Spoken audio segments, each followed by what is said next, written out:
Hey everyone, and welcome back to Red Dead Redemption 2. On this video, we're doing the Stranger mission, Oh Brother 3. And I think this one is right below me. Yep, right below me. Let's see, how am I gonna get down there? Wasn't expecting to get brought up here. I'm sure there's a trail down.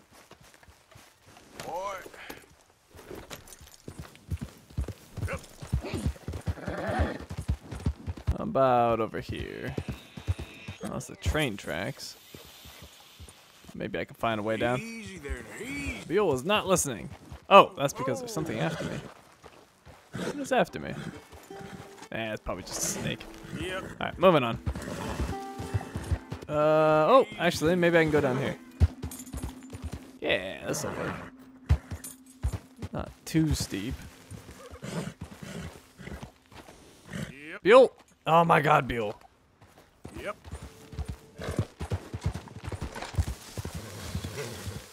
Alright, Beale is still not listening to me at all. Oh, maybe because of his cores? Alright, well let's give him a carrot. I've got those things for a reason. Go ahead and use it. Maybe now he'll behave. Oh, no, we're not. My god, Beale. Alright, here we go. I'm in control. Easy now.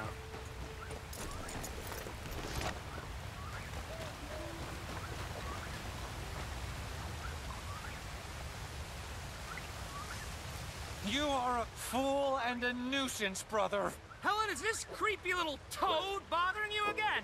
Shall I Get back throw on your him horse, off? sir. This is getting quite out of hand. Hands? Oh, he doesn't have hands. He's a troll. And that's why we found him here.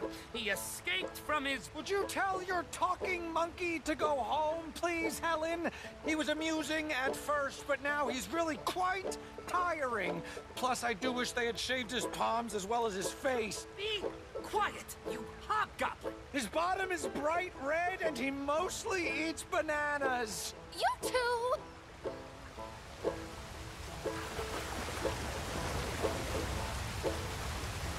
Oh, Arthur, how are you? Never better. See, you two haven't changed much. No, he's still a lizard. Coward, gerbil, mommy's boy, Manatee. effluent, Discharge. milk sop. You already said that! I did not. You're a milk sop. Well, you are all chatter and no testes, dear brother. Helen, I will make you love me if it is the last thing I do. And to prove how suitable I am to make a happy and stable life with, I shall throw myself over the waterfall in just a barrel. And so shall I, just to demonstrate how little your feeble gestures mean, you homunculus. Arthur, please come do the honors and make sure we, Oh, you silly little tapeworm of a man. follow me. Follow you? I was born first. Helen, I love you. Brother, you're living proof of God's remarkable sense of humor.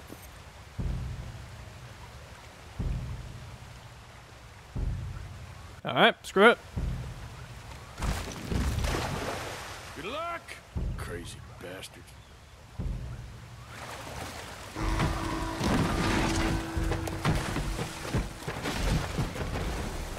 Oh my lord. Oh, the fools. The silly fools.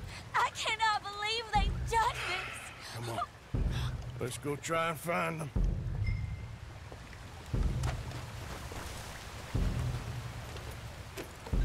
We must at once. Okay, get on your horse. Follow me. They've been carried down a ways. We can't get there from this first path. Do you think they're all right? They might be. You want them to be all right? Of course. Whatever do you mean? I was just thinking, it might be easier for you if only one of them was... Catch my meaning? Sir, that is a terrible thing to say. Got a favorite? I like them both equally. Well, maybe fate might help you out.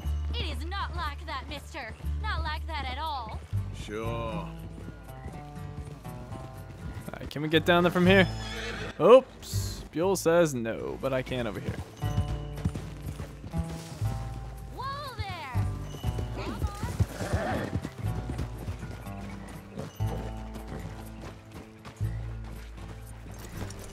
You can't Here get you down are. now. Acrisius, what have you done? Brother, are you there? Acri! Is that you? I've had the wind knocked out of me. I thought you were a goner. It's a miracle we're alive. Silly, silly boys. You nearly died. For me. She's right. Dear brother, what fools we've been. You're the fool, but a brave one. You might be dense, but you are the noblest man I know. You are a lion. Giant, You're an earthshaker. world conqueror. Let's Ow. not let anything come between us again. Never. Boys, Good lady, adieu. Bewitch some other milksops. We will have none of it. but I thought that... Before this siren calls us to the rocks again, let us away from here. You lead the way, brother. The West awaits. Boys! Boys!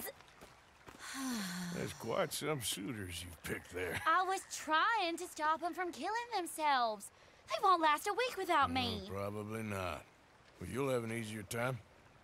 I guess I will. So long. Oh, I wasn't trying to lead them on, you know? It was just exciting. The smartest men I knew, with positively the least sense. Yes, usually the way it works. Good luck.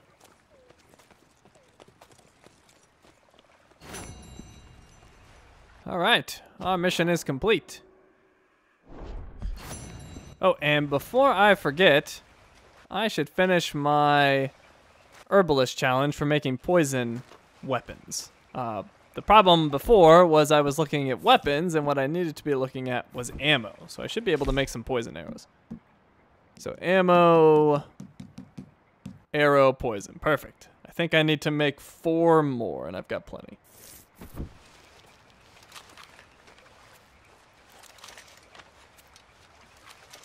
There's 2, 3, and 4. And there we go. Challenge done. What is Herbalist 9? Pick one of each species of herb. Oh, geez. Let's take a look at this one.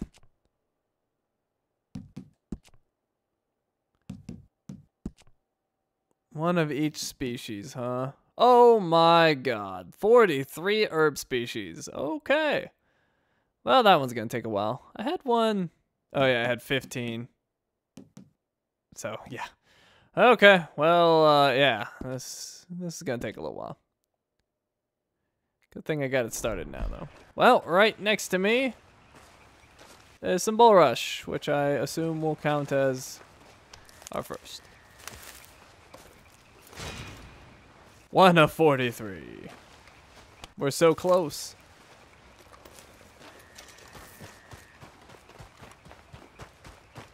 Okay, boy. Alright, any others nearby? Nope. Sure, we'll find some though. Alright, I'm gonna make my way towards Valentine. Haven't been there in a while. That's where our next stranger mission's gonna be. Well, actually, I have been there very recently, but I wasn't really there. I just kind of passed through. Do I want to bother getting an elk? Well, considering I'm only seeing 1 stars, not really.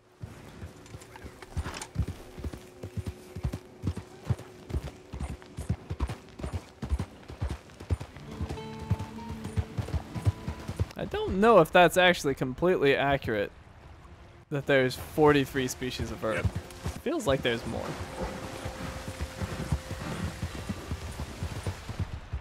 but I am on the lookout. It's going to be hard to remember which ones I've actually gotten. It's too bad they don't tell you. What the?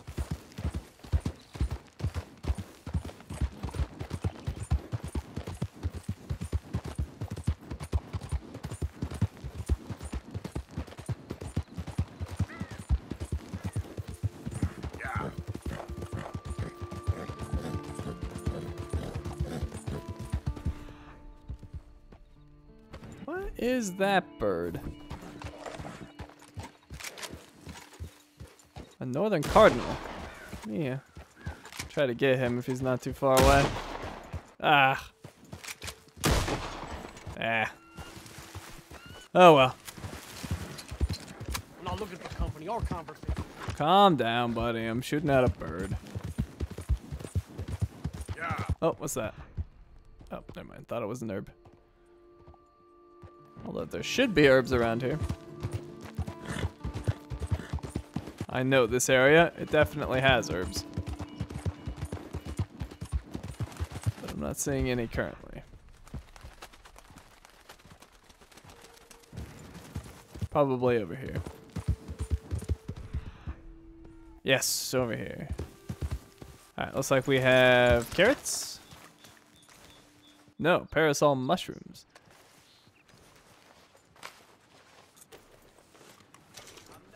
Alright, so mushrooms do not count as herbs, as they shouldn't.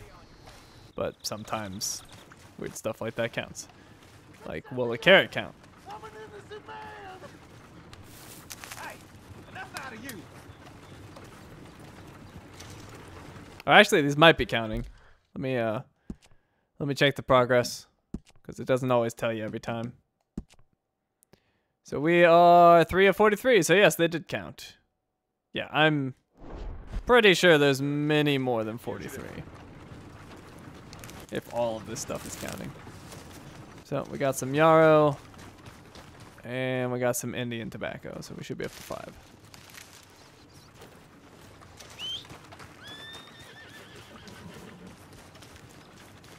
All right, boy. Yeah.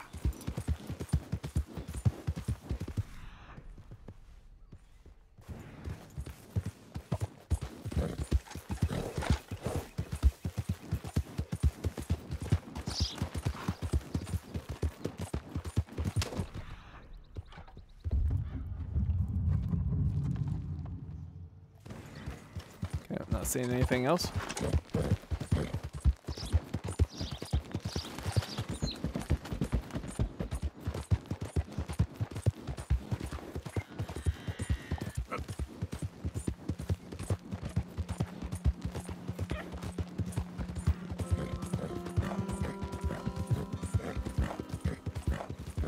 And not sure if there's going to be any this close to town. Doesn't look like it. But that's alright. This is going to be a work in progress for a long time, clearly.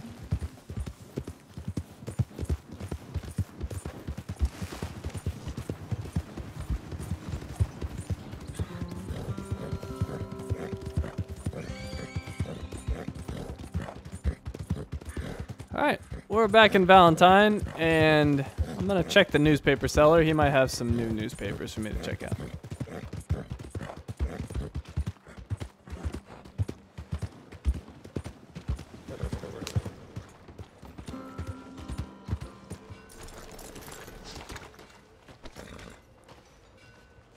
And he does. In need of a good story?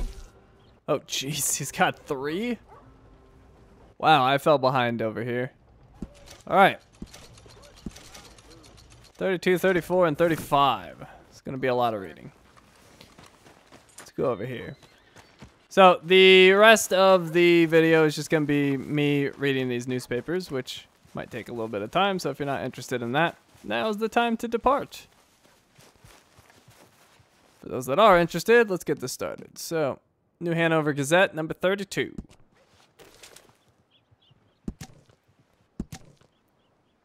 Now, it seems highly likely that that first newspaper was actually read before. I don't know what happened with that, but if it was, we have now just skipped to this newspaper on the video. So the first one was just a duplicate, and I skipped it completely. So, let's see. Doors of iron down. Convicts escape Sisika's dungeons. Prison is a cage of wild animals. Crack of rifles heard for miles. Escapees flee via boat. Sisika Penitentiary is a well-known cage, filled with men who resemble wild beasts, seething, taciturn, and surly. In a premeditated action, some of the striped felons broke free of their cages. The precipitated panic that ensued resulted in a gunfight with guards. A man and a woman assisted the escape of one felon as convicts wrenched the iron doors from their cells, and a volley of bullets flew in every direction, killing convicts and guards in equal numbers. The interior was left a mass of ruins as the savages and animals were eventually rounded up and returned to their dungeons. Prison Governor Heston Jameson said the prisoner escaped via a waiting boat that whisked him and his accomplices away. Jameson says several days prior to the panic, a flying balloon was seen high overhead, now thought to have assisted in the breakout. Several of the men confined on the island believe their sentences to be unfair as they were given multiple years for desertion during times of war. It is unknown how many died as prison officials are still putting together an official report and tally. O'Driscoll captured. Reign of terror over. Quick justice expected. Consigned to hangman's noose. For nearly 10 years, citizens of numerous western states have fallen victim to the savagery of Colm O'Driscoll and his gang of outlaws. They have robbed coaches, battered women and men alike, murdered, tortured, and committed sundry unmentionable atrocities. His wild, hot-headed, and impulsive ways are the stuff of outlaw legend. Bounties for his death or capture have long been posted far and wide. That reign of terror came to an end when the leader of the notorious gang, the O'Driscoll Boys, was captured during a routine coach inspection by a deputy. O'Driscoll was examined by Judge Taylor the next day. His sentencing was quick and concise. He will be hanged for murder in Saint Denis. Tensions high, fears of return to Indian war, Army in Amberino on edge. Fort Wallace requests more troops. The management of the reservation is a cumbersome business, and the fact that issues occasionally arise is not the fault of the administration or Congress. Money is appropriated quite literally liberally and honestly for the care of the Indian people. The children are taught something of hygiene, fed and clothed, and given shelter. Yet still the Indians contaminate their own water and end up spreading typhoid to all and sundry. The Indian problem will not solve itself. The Crow, Shoshone, Cheyenne, and even the Navajo have signaled treaties and been moved to very generous reservations, taking to agricultural life and the tenets of Christianity. However, these contained at the Wapiti Indian Reservation remain warlike, spurred on by their chief and his son. Military officials stationed at nearby Fort Wallace warned that armed hostilities are a distinct possibility. These Indians, acting in conjunction and harmony with government officials, could prosper and become friends to the Americans who have tamed the lands from New York to California. Instead, exhibiting savagery, ingratitude, and surly behavior, the treacherous Indians falsely accuse mistreatment. In light of all the tensions reported in the region, Washington has sent another military delegation to try to reduce the tension. Blackwater athletics team missing. Friends fear they have been foully dealt with. Members of the Blackwater Athletics Club are still missing, and their friends and family are excited by the gravest fears. They were last seen leaving the north edge of town for a group athletics run, and although the most thorough search has been made for them, they cannot be found. Certain facts around their disappearance have given cause for suspicion. The affair has created a sensation in Blackwater and the surrounding community. They had departed on a run and had intended to return the same evening. The friends are making a diligent search, and police in neighboring areas have been notified. At first, there were rumors they had been kidnapped by Indians. However, this appears to be false, as no tribes have engaged in theft of livestock or kidnapping in some years. The Blackwater athletics team were training for a competitive meet next month, and were expected to take top honors in fencing, wrestling, and baseball.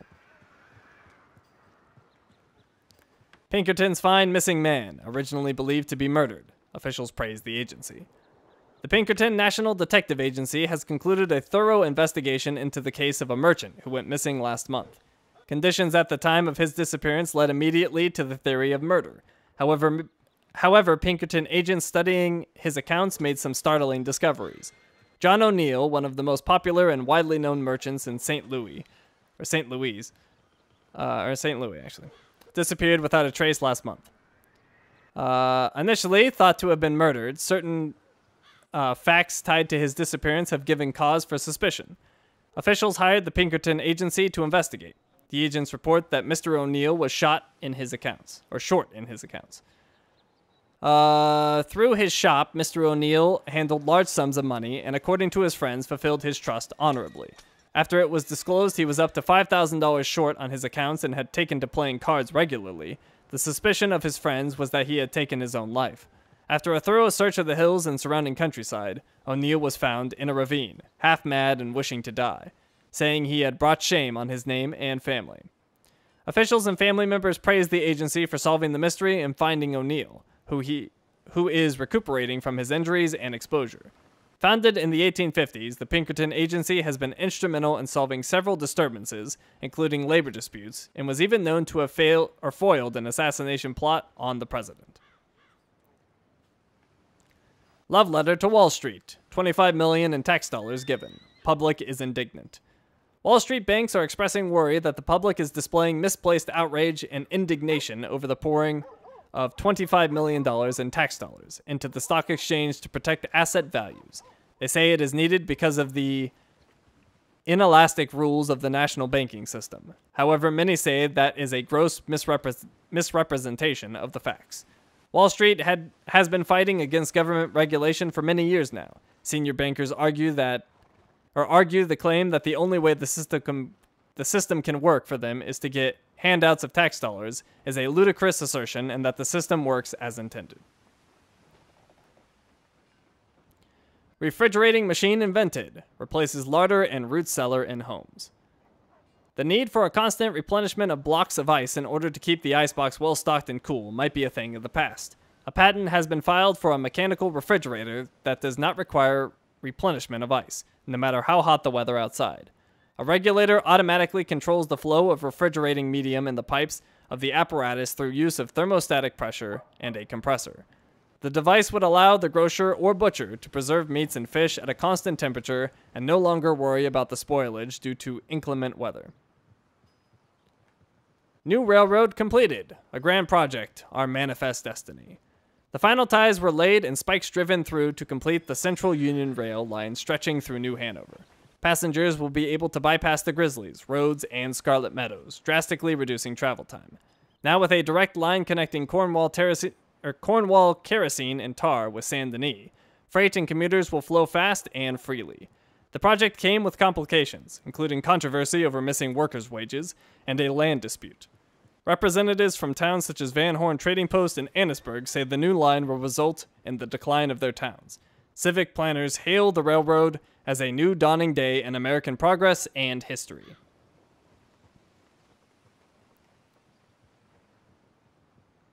The Art of Angling by Jeremy Gill. Muskie.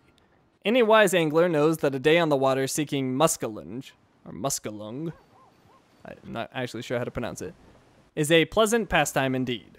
A man can be excused for suspending brotherly love at the moment the serene calm is broken by the throbbing tug on his pole, threatening at any second to lose control.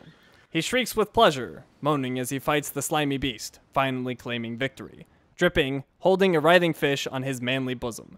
Glory and relief are his. The muskie is a predatory fish that favors a lake lure, likes overcast conditions, and fights hard. My fans have begged me to come claim a monster muskie off the coast of Roanoke Ridge. I may go someday. If I see you, don't be shy. I won't bite. I'm not a muskie after all. Alright, and we've got one more. That would be the new Hanover Gazette, number 35. Bridge blown. Terrific explosion. Transport disabled. Munitions of war unable to reach fort. A thunderous boom was heard across the valley between New Hanover and Amberino as the remnants of the Bacchus Bridge fell into the ravine below. The littered wreckage burned white-hot and sent smoke billowing skywards. According to local officials, the bridge is thought to have been sabotaged with dynamite, although investigators are not discounting other possibilities. All military supplies destined for Fort Wallace are now idle, including dragoons, a hospital detachment, and munitions of war solely needed in the area. The driver of a train that passed through there earlier that day reported seeing two men on top of the bridge acting suspiciously, but as yet they have not been identified. Law enforcement officers have been combing the surrounding area looking for the perpetrators. The governor has ordered the assembly of a large team of workers that will be dispatched to start rebuilding the bridge as soon as possible. Dynamite stolen, several dead, wagon hijacked in Van Horn. A wagon carrying cartridges of dynamite was stolen in a brazen hijacking. When the perpetrators fled, multiple men lay dead or wounded. Onlookers said there was a sufficient amount of the explosive to blow up the largest building in Saint Denis. The shipment originated from the Annisburg mine, which had surplus dynamite. The dynamite was destined for Saint Denis, where it was to be sold. As the wagon continued its journey, the driver noticed a man lying in the road appearing to be sick or badly intoxicated. The driver ordered the man to move so that they may continue their journey. At that moment, men hiding behind rocks emerged and shot and killed the driver and guards. They then escaped with the wagon. The gang are assumed to be immigrants or a rogue gang of Indians. Law enforcement has been searching the area, hoping to locate the dynamite before it is used for criminal means, such as blowing open a bank safe. Cornwall murdered. Dramatic developments in story of the tragedy. Assassins ambush rich man in Annisburg. The gruesome murder of prominent industrialist Leviticus Cornwall has shocked the country. Members of Congress have called for a special investigation into what is being billed by concerned police as an assassination. Arriving via boat for a business meeting in Annisburg, Cornwall was set upon by assassins who killed him stone dead. The worried authorities worked in vain to trail the violent murderers, who fled after a dangerous gun battle. Many of Cornwall's private guards and local lawmen took part in the furious exchange of hot lead. The identities of the evil murderers are still entirely unknown. Mr. Cornwall was building a significant presence in the area, having recently bought a stake in the local coal mine, which was previously exclusively operated by the Jameson Mining Company. Indeed, he provided employment throughout the country, and it is entirely unthinkable why anyone would seek his death, as his businesses have put biscuits on the table and provisions in the larder for thousands of families. The most thorough investigation was made shortly after the commission of the crime, but officials could not produce evidence strong enough to prove motive for this awful killing of a fine American. Vanderlyn gang close to capture. Infamous killers will soon be captured. Authorities say they are close. Authorities in the Pinkerton detective agency say they are very close to having Dutch Vanderlyn and his gang in custody, and they should be lodged in jail by the end of the month. The gang was responsible for the infamous boat robbery in Blackwater, and have left a trail of death and destruction wherever they pass. They have held up trains, stolen wagons and livestock, and even attempted to rob a bank. The gang of thieves is believed to be thinning in numbers as internal squabbles and gunfights with the law have taken out several members. Army General praises troops, cites quick victory in Spanish-American War. General Edwin Forsyth praised a large assembly of troops in Washington, D.C. yesterday, citing their quick victory over the Spanish in as little as 10 weeks. He said there is no larger might in the world than the United States Army and Navy. The Treaty of Paris stands as proof that no country dare challenge the United States. Our men fight strong and brave and for God and country. After the procession, reporters asked Mr. Forsyth about the recent problems with corrupt regiments, including those at West Ridge, some in Hawaii, and some argue Fort Wallace in our region. Forsyth indicated that these were extremely isolated incidents and occur when decentralized regiments operate in remote areas. However, he said that the vast majority of men who serve in the United States Army are honest and true. Weekly Roundup. Raccoon and possum hunting is a great sport for young boys. Theodore and Maud Hammond are better as of this writing after the wagon accident last month. Cecil, son of Monty Hubert, is battling chills and biliousness. Some boys up the hill loaded up a mean corn whiskey and held a jubilee last weekend. On account of illness, Reverend T. Virgil Gosnell failed to meet his appointment to speak at the service of Emma Jean Minson. Electric lights are beginning to show up in cities across America. Mrs. Addie Neely and Beatrice Thacker, the gayest of friends, are back home after their theater tour of 2 sets of curtains.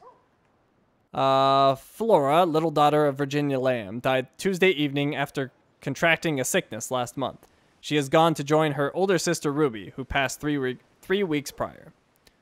Lottie Van Pelt, who has been sick with malarial fever for quite some time, cannot expect to last much longer. Mr. Blanche Gorman is the guest of Mrs. Mamie Boatwright this week. Money like water. New York becomes land of opulence. Private balls abound. New York is now one of the world's most opulent cities as titans of industry and manufacturing build vast mansions and hold fabulous balls to show their latest architectural prize. Expensive black carriages are on parade each day between 4 and 5 p.m. as the wealthy have their coachmen drive them through the Central Park as astonished onlookers watch. Enormous stores taking over an entire city block have been erected, one having 125 departments, from everything from toys to telegraphy. A facility for local gutter snipes and street Arabs has been opened by a local titan of industry. The hotels in New York have become lavish beyond description, with wives renting enormous suites for society parties. New York's wealthy social circles are truly in full swing, and the attending industries that serve their pleasure report record business. Truly, for those who can afford gold, this is a true golden age. Some, however, point out the brutal poverty that greets most immigrants just a few miles from these palaces in lower Manhattan. Remains of family found. Reports of cannibalism.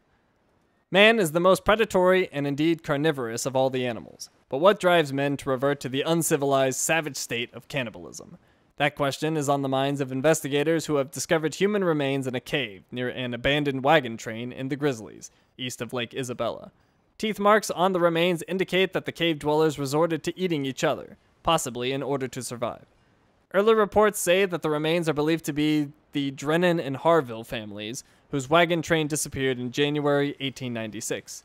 Scientists are currently excavating the scene. New railroad completed. I think we read this before. Yeah, I think so. Yep. Okay, skipping that. The Art of Angling by Jeremy Gill. Northern Pike.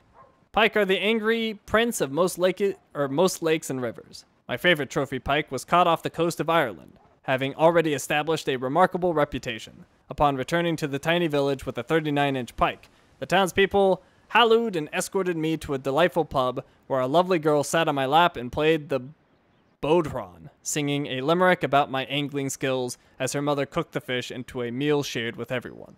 They even opened a church in my honor. If you plan on catching a northern pike, as they are called here, try a river lure when it is a bit dull outside. You know, I think of that delightful Irish maiden every time I fish the Grizzlies. Oh, and my stamina core is empty, and my other cores have been decimated. Let me just get that a little up. I don't need to go too crazy. All right. Well, we are all caught up on the news. I'm not quite sure how I fell so far behind, but all caught up now, and we are done here. Thank you for watching, and I will see you next time.